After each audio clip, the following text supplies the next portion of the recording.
Bueno, buenos días a todos. Bien. Ahora sí. Buenos días a todos. Buenos días. Pues estoy contento porque hay mucha actividad, muchas cosas, pero espero que el Espíritu Santo también esté con nosotros en esta mañana y disfrutemos de lo que Él ha puesto en mi corazón también para compartir con vosotros. Bueno, hoy voy a hablar de los pobres. ¿Cuántos hay aquí que son pobres?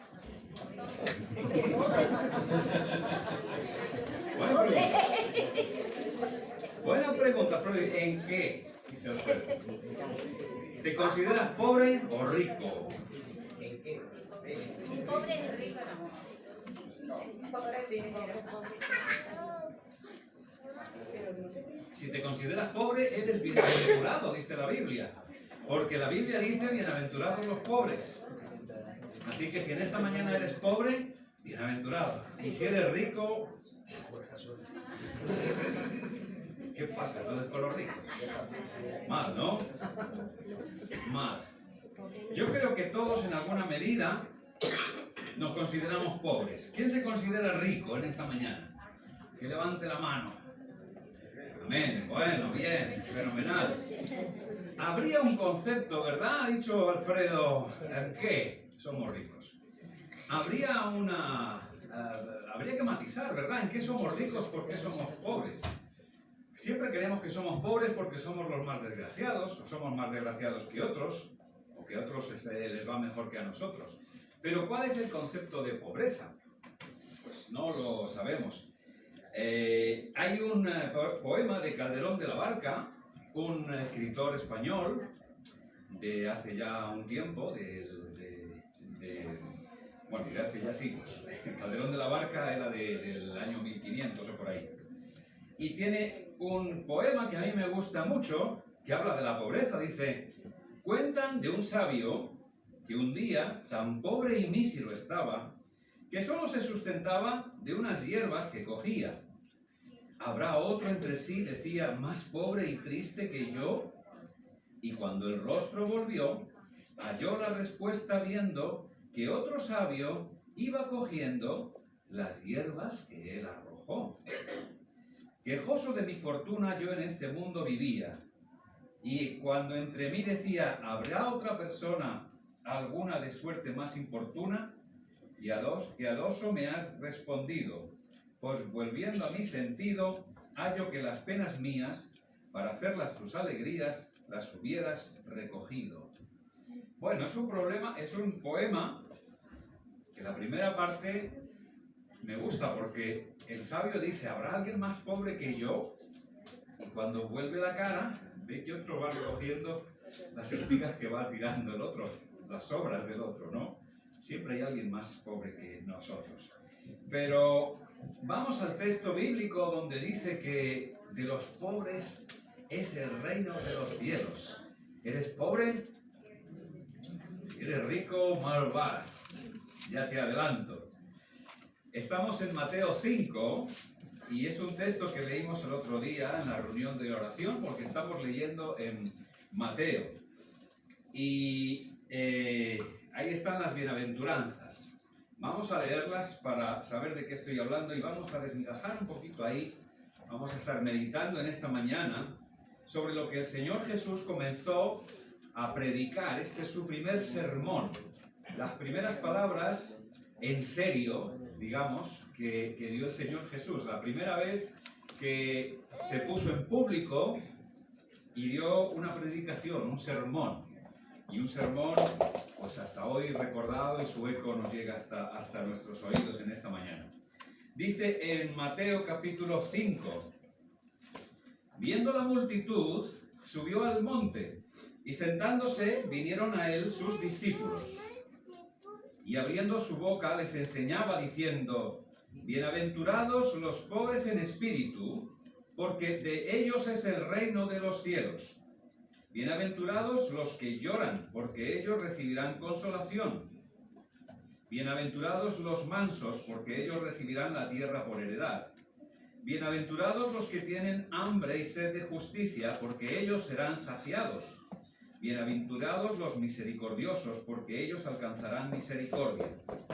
Bienaventurados los de limpio corazón, porque ellos verán a Dios.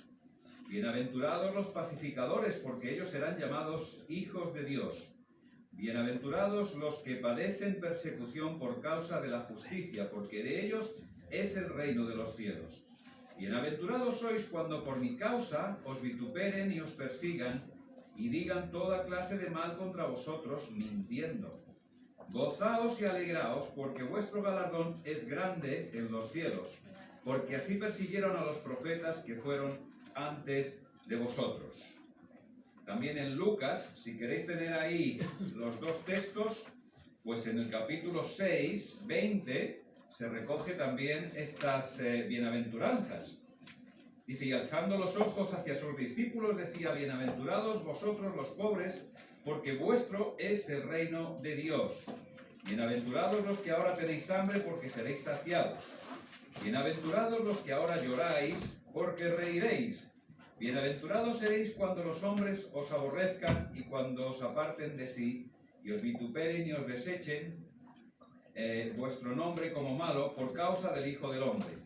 Gozaos en aquel día y alegraos, porque he aquí vuestro galardón es grande en los cielos, porque así hacían sus padres con los profetas. Hasta ahí, en esta mañana. Muy bien, pues el Sermón del Monte es uno de los sermones más impactantes y trascendentales de toda la historia de la humanidad y de toda la historia de los sermones. ¿Por qué? Porque fue predicado por el más grande orador de todos los tiempos, Jesús. Hablaba mejor que yo, mejor que cualquier orador. Era capaz de sentar a 5.000 personas, 10.000 personas delante de un monte y poderles hablar y que le escucharan y que no se aburrieran y que no se durmieran. En este Evangelio de Mateo, ¿cuál es el tema principal? Lo hemos dicho muchas veces. ¿Cuál es el tema principal de Mateo? ¿Cuál es el énfasis del Evangelio de Mateo? ¿Quién me lo sabe decir?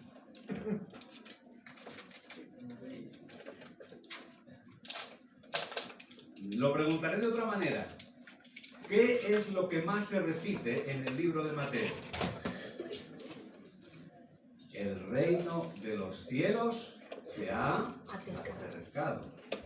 El reino de los cielos es la frase que más se repite en todo el Evangelio de Mateo. Bienaventurados los pobres de espíritu, porque de ellos es el reino de los cielos. Cuando Juan Bautista predicaba en el desierto, ¿qué decía? Arrepentíos, porque el reino de los cielos se ha acercado. Y el Señor Jesús fue también lo primero que Él utilizó en sus primeras palabras. Así que aquí encontramos esta palabra, bienaventurados los pobres en espíritu, porque de ellos es el reino de los cielos. Y me quiero detener un poco ahí en ese término, o en esa frase. ¿Qué entendemos por el reino de los cielos? ¿Qué es un reino? ¿Qué es un reino? ¿Perteneces tú a un reino? Sí, yo soy español. No, eso cantan en el fútbol, ¿no? Yo soy español. Cuando gana España, si no gana, nadie canta. Pero cuando el equipo va ganando, yo soy de España. Y España es un reino, efectivamente. ¿Por qué? Porque tiene un rey. Pero aquí, en este texto, el reino es utilizado como una metáfora, una comparación para que entendamos qué es el reino de los cielos. Claro, cuando tú hablas al público, cuando tú hablas a la gente, tienes que contextualizar tu mensaje. Y el Señor Jesús, cuando hablaba del reino de los cielos, es porque el pueblo de Israel entendía lo que era un rey y lo que era un reino. Entendemos por un reino una comunidad de personas que viven a las órdenes y el amparo de un rey. Un reino es una comunidad de personas que viven a las órdenes y el amparo de un rey. ¿Y qué es un rey? Bueno, todos sabemos, un rey. Pues el que lleva la corona y nos trae regalos el día 6 de enero.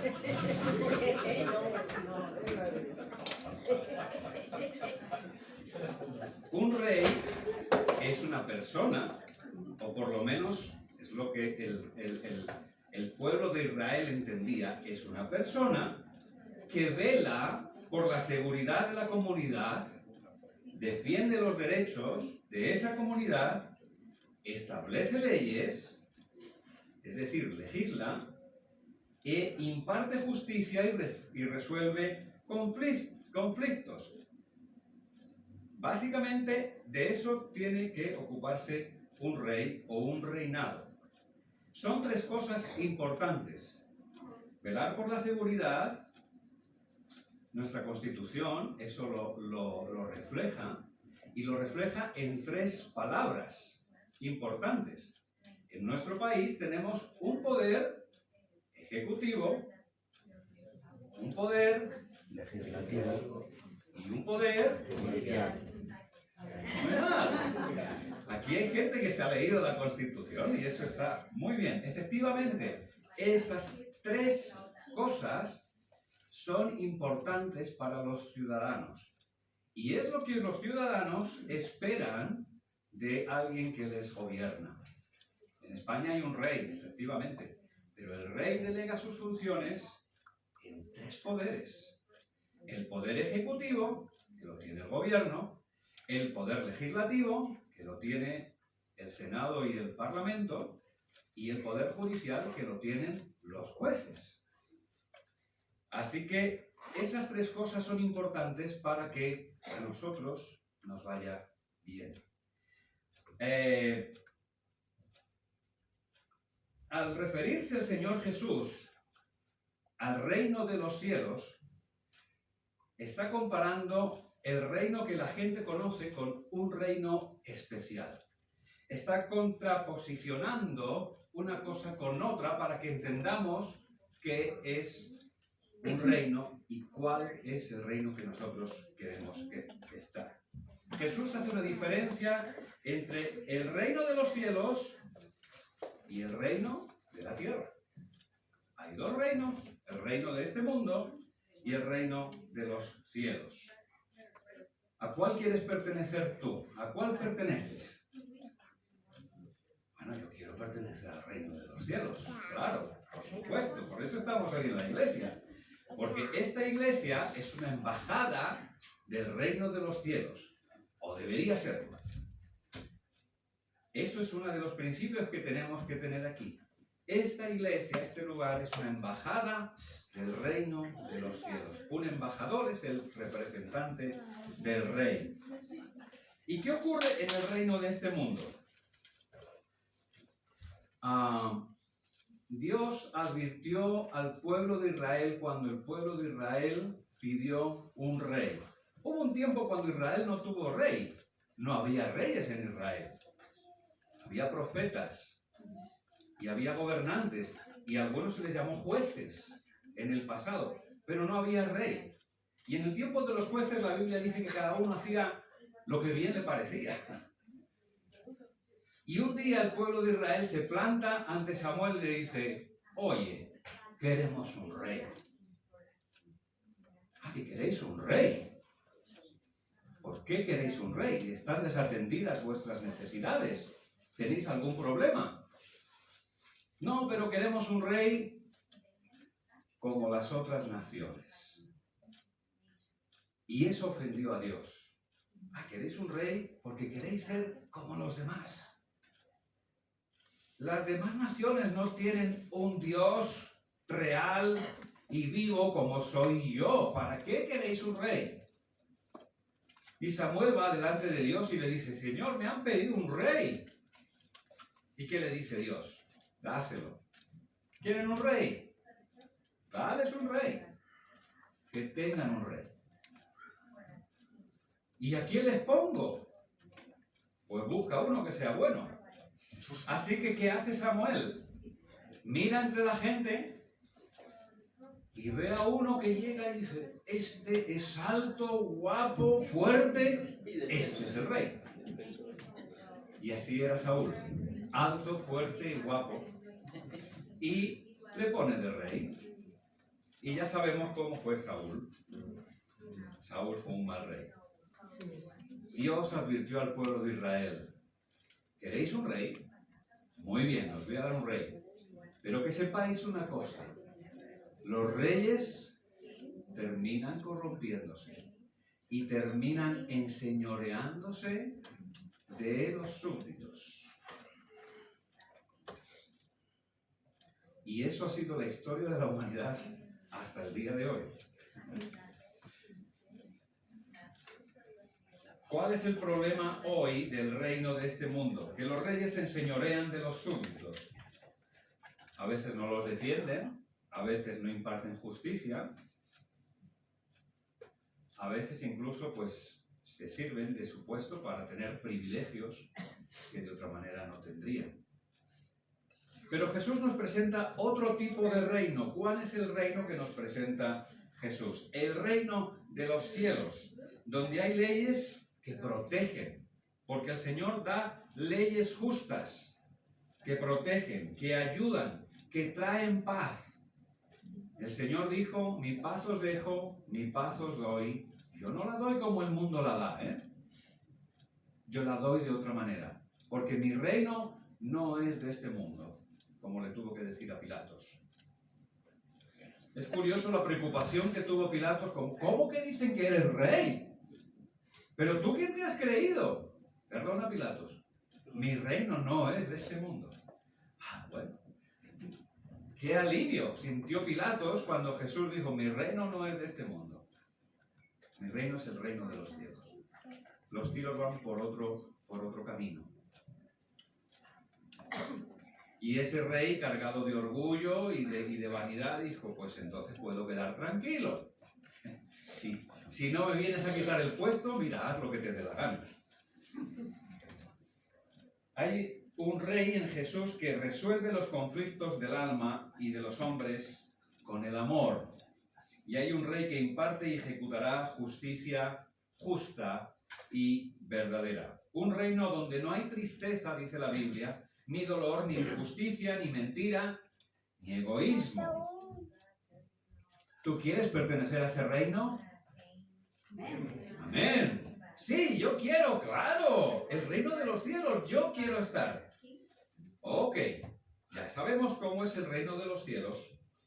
Un reino de justicia perfecta. Un reino donde no hay dolor. Un reino donde hay paz y hay gozo. Yo quiero estar en ese reino. Y el rey es un rey justo. Y es un rey que ha dado su vida por mí. No se enseñorea de mí. Es un rey que me ha ayudado, que lo ha demostrado ayudándome. Claro que yo quiero estar en ese reino. Así que vamos a ver quiénes pueden pertenecer al reino de los cielos. Primera cosa en este sermón. Bienaventurados los pobres en espíritu, porque de ellos es el reino de los cielos. Bien, primera cosa. Como he dicho antes, este es el primer sermón de Jesús. El primer sermón. Y todo orador sabe que las primeras palabras son las más importantes del sermón. Cuando yo predico, sé que el primer minuto es crucial. En el primer minuto puedo tener vuestra atención o puedo tener a alguien ya durmiendo en el minuto 2. Así que tengo que ser muy conciso en el primer minuto. Eso todo orador lo sabe. Hay que captar la atención. En el primer minuto hay que conseguir el enfoque del mensaje, apuntar el objetivo del mensaje, el resumen del mensaje y despertar la curiosidad. Y Jesús es lo que hace con las bienaventuranzas. Enfoca su mensaje, su enseñanza. Su enseñanza está reflejada en las bienaventuranzas. Resume su mensaje en las enseñanzas, en las bienaventuranzas. Establece los objetivos que Él tiene para su misión en la tierra y despierta la necesidad de más información. Claro, lo que hemos leído aquí no es todo el mensaje que dio Jesús, pero bien resumen lo que el Señor Jesús vino a hacer y vino a enseñar.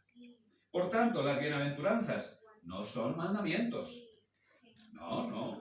Bienaventurados los pobres, porque de ellos es el reino de Dios. No te está mandando que seas pobre. No es un mandamiento. No son promesas, porque algunos las tratan como promesas. ¡Ay, qué bien! Si eres pobre, la promesa es que vas a ir al cielo. Así que el cielo va a estar lleno de mendigos. ¿Tú eres mendigo? Si no eres mendigo, no vas a estar en el cielo. Es la conclusión. Es la conclusión. Por tanto, no son promesas y no son mandamientos.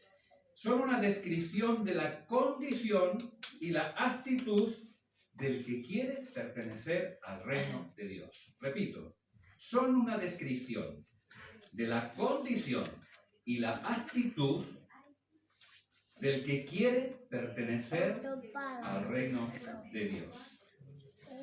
Y están dictadas en forma de consejo, no como imposición, y tú eres libre de seguirlas o no. Condición y actitud. Vemos aquí en Mateo 8 bienaventuranzas. 4 hablan de condición y 4 hablan de actitud. No quiere decir que estas 8 sean un absoluto, un total, porque luego Lucas las resume más todavía. Y Lucas habla solamente 4 cositas de las bienaventuranzas, pero aquí Mateo nos da 8. 4 primeras son condición. ¿Por qué digo que son condición? Mirad la primera. Bienaventurados los pobres, ¿vale? ¿Cuál es la segunda? Bienaventurados los llorones. Sí. Pon los 4. Seguimos con los 5. Bienaventurados los mansos. No los mensos, los mansos. Y en el 6, Bienaventurados los que tienen hambre y sed de justicia. los hambrientos, ¿Vale? pobres, llorones, mansos y hambrientos. Son 4 condiciones. Y las siguientes son 4 actitudes. Bienaventurados los, el 7, misericordiosos. El 8, bienaventurados los de limpio corazón. El 9, los pacificadores. Y el 10, los que padecen persecución. los que padecen persecución por causa de la justicia. El 11 es similar a este. Los que os persiguen por causa de mi nombre y demás. Así que vemos 4 condiciones y 4 actitudes. Bien, vamos con la primera. Bienaventurados los pobres. Y se me ha olvidado mencionar que es una bienaventuranza, pero todos lo sabéis. Bienaventurado significa feliz o dichoso. No me atrevo a ser más literal con el original, porque el original, la palabra es Macarios. ¿Quién se ha reído? Macarios. Es que en España había un muñeco, un guiñol, muy famoso, que se llamaba Macario. Pues Macario significa bienaventurado. Y ese muñeco que salía en la televisión, que lo manejaba un gran ventríloco, ¿qué aspecto tenía ese muñeco? De un señor mayor, muy pachorra, muy tranquilote, ¿verdad? Con la boina. Y que además hablaba cosas que, bueno, pues no eran muy importantes, ¿no? Pero se le veía un hombre como muy feliz, muy bonachón. Por eso quizá le puso ese nombre, Macario. Macarios significa bienaventurado. Bienaventurado. Aventura. La palabra implica aventura. Aventura mola. Aventura es la aventura. La aventura mola. Y está hablando de bienaventurados. Está hablando de futuro. Así que es una forma de dar un consejo. Te va a ir bien en el futuro.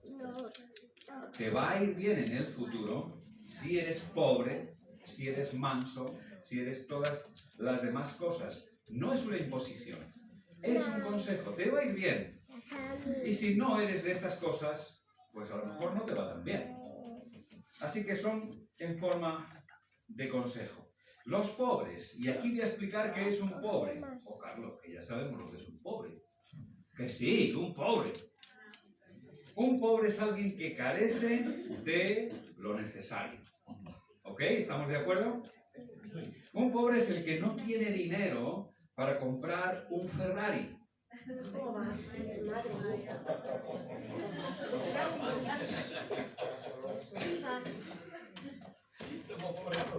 Un pobre es el que no tiene dinero para comprar un Ferrari. Sí, lo he puesto bien.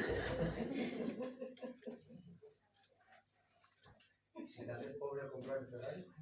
Y si te haces pobre al comprar el Ferrari y te quedas sin dinero para más, eres pobre, pero tienes un Ferrari. Eres un pobre con Ferrari.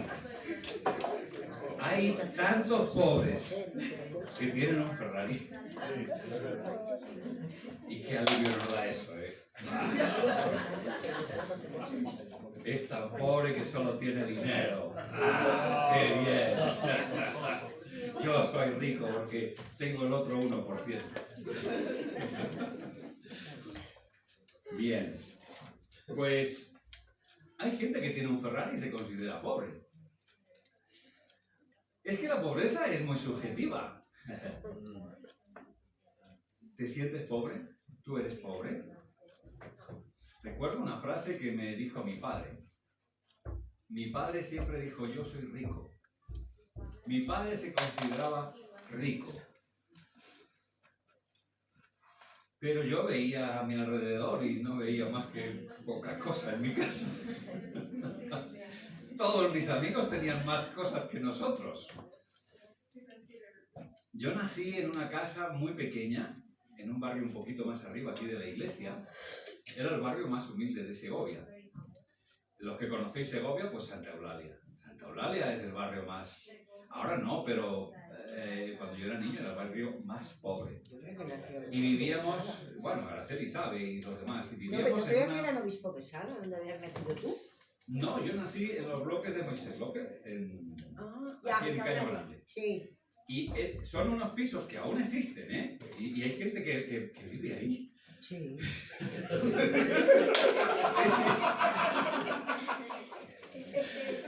Son unos bloques que si tú entras son galerías, así como si fueran galerías en un patio, y hay una puerta y tú entras a un apartamento que no tiene más de 30 metros cuadrados.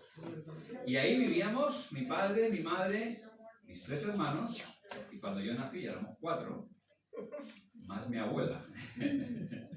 7 personas en un apartamento de 30 metros cuadrados. Mi padre dijo, no cabemos. Además, era costumbre, era cultura. La abuela vivía con nosotros y era parte de la familia, ni pensar en que la abuela fuera a otro lugar. Así que todos ahí en el piso. Pero mi padre se consideraba afortunado y se consideraba rico. Y una vez me dijo, mira, yo me considero rico porque prácticamente tengo el pan asegurado todos los días. Y tengo un techo para dormir. Con lo cual, pues tengo mis necesidades cubiertas. Él tenía este concepto, ¿verdad? Yo siempre he tenido el concepto de que soy pobre.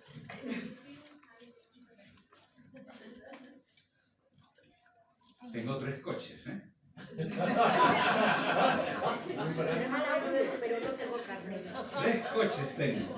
¡Jolines! Y ahora tengo que comprar una baliza y tengo que comprar 3. ¡Madre mía! Así que voy a ser aún más pobre, Alfredo. ¿Qué quieres hacer con 3? Madre. Claro, mi concepto de pobreza no es el mismo que el que tienen otros. Hay gente muy rica que se considera pobre y quiere tener más. No, es que yo soy pobre. Pues como Samaniego decía, habrá otro más pobre que yo, más miserable. Siempre hay alguien que es más pobre que tú. Siempre nos estamos comparando con los que tienen más que nosotros, pero nunca con los que tienen menos que nosotros. Ahora, un pobre es el que no tiene recursos para alimentar y vestir su cuerpo. Eso es lo que yo considero. Y sin alimento y abrigo, el cuerpo enferma y muere. Eso es un pobre, el que no tiene para comer o para vestirse, para calentarse. Porque esas dos cosas son fundamentales para la vida. Si no las tienes, puedes enfermar y morir. Pero, claro, aquí dice, bienaventurados los pobres. Y algunos ven aquí un discurso político. El Señor Jesús está hablando del capitalismo. El Señor Jesús está hablando de la sociedad de consumo que hemos construido y que es mala. ¿Está el Señor Jesús hablando de política en este texto? No, ya os digo que no. Ya os digo que no. Mi reino no es de este mundo. Por eso digo que las bienaventuranzas son una... como he dicho antes, una metáfora. Una metáfora. Aquí viene el matiz en Mateo, porque Lucas dice bienaventurados los pobres, pero Mateo dice los pobres... lo habéis captado rápido, ¿eh? Los pobres de espíritu. Vale, de espíritu. En otras palabras, el que comprende que tiene una necesidad. El pobre de espíritu es el que entiende que tiene una necesidad para su alma. Hace unos días la cantante Rosalía reflexionaba sobre este tema muy interesante. Porque la cantante Rosalía, pues no es una persona pobre. Es una persona que se ha hecho multimillonaria. Tiene mucho dinero.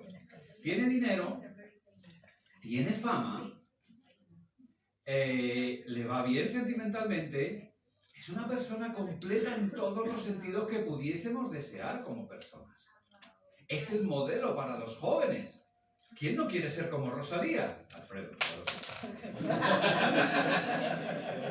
pero hay muchos jóvenes que quieren ser como Rosalía. Otros tienen otros.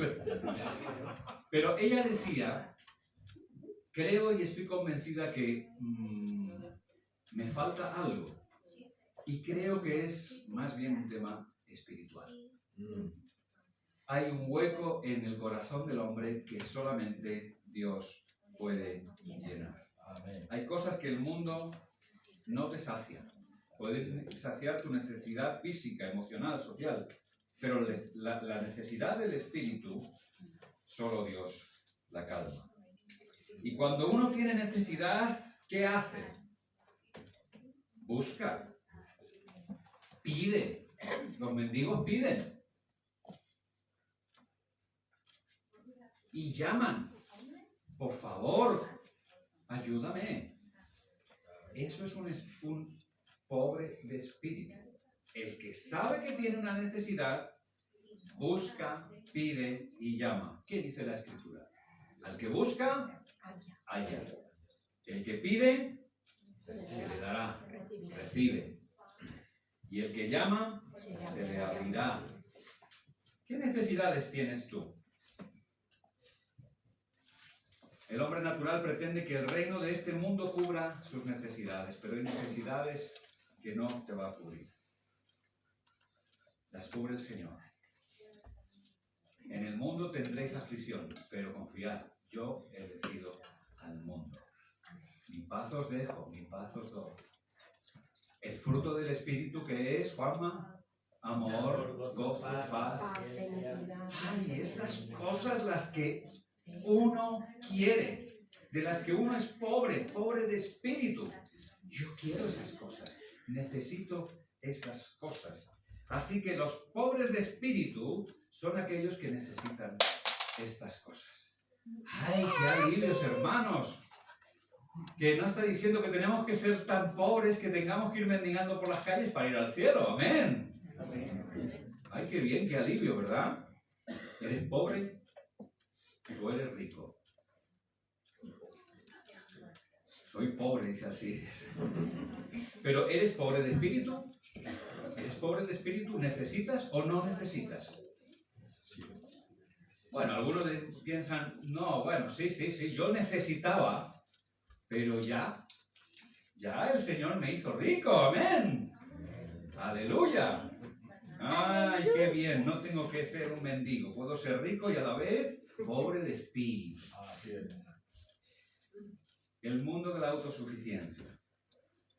Hay creyentes que ya creen que el Señor ya me hizo rico. Yo era pobre de espíritu, pero ya soy rico. Soy rico. Algunos comienzan siendo pobres de espíritu, pero caen en el error de caer en la autosuficiencia. Voy concluyendo. Salomón era un hombre rico. Rico en todos los aspectos. Incluso le pidió al Señor sabiduría y el Señor se la concedió. Ya no era pobre de espíritu ni siquiera.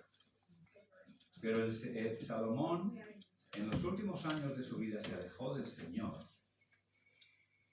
Dice la Escritura que sus deseos, y sobre todo las mujeres, le llevaron por caminos que le apartaron del Señor.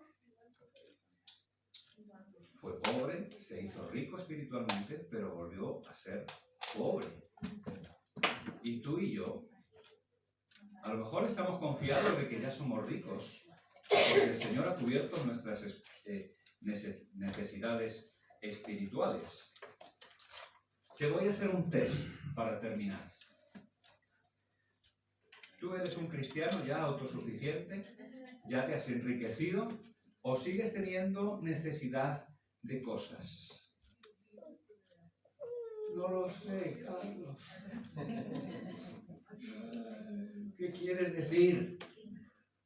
No te estoy entendiendo. ¿Sigues necesitando al Señor Jesús? Sí.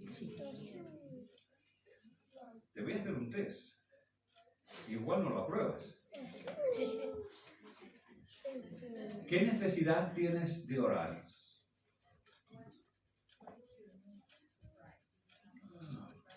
Bueno, la última vez que oré fue hace 2 semanas, que fui a una comida y tuve que orar por los demás. ¿Qué necesidad tienes tú de orar?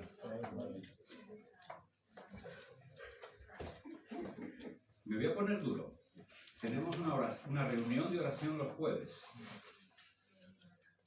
Hay como una media docena de personas que sienten la necesidad de orar, que son pobres espirituales.